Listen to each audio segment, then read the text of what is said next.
Nagpadala pag-usab ang Davao City Government pinaagi sa City Disaster Risk Reduction and Management Office o kinatibuk ang 6.6 million pesos nga kantidad sa tabang para sa Cebu o Davao Oriental nga naapektuhan sa sunod-sunod nga mga linog. Personal nga gidala ni CDRRMO Head Retired Colonel Alfredo Baluran ang 3.9 million pesos nga cash assistance ngadtol sa nagkadaiyang LGU sa Cebu, kung asa naapod sa probinsya sa Cebu ang 1 million pesos, 500,000 pesos sa Bugu City o 300,000 pesos matagusa sa siyam ka mga munisipyo. Gawas niini, gihatagan sab og food and non-food items ang mga biktima nga gisuportahan sa epekto sa magnitude 6.9 nga linog og sa bagyong Tino ug bagyong Uwan. Samtang sa Davao Oriental, gihatod sab ang 2.7 million pesos nga cash assistance alang sa mga LGU nga grabing naapektuhan sa duha ka kusog nga linog nitong Oktubre just ning tuig.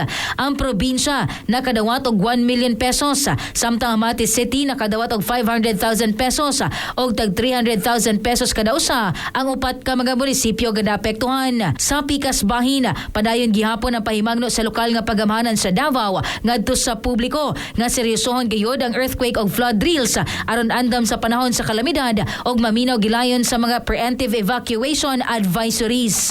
Mga katropa, sugden yung adlaw sa pag-inom og healthy nga kape. Batasan na sa pag-inom ang Xanthon Plus Coffee Mix na nga pinaka nanambal pa ka. Alang sa naghiusang Pilipino para sa Pilipinas, katropang Juvet Espanyol, ex-FM News.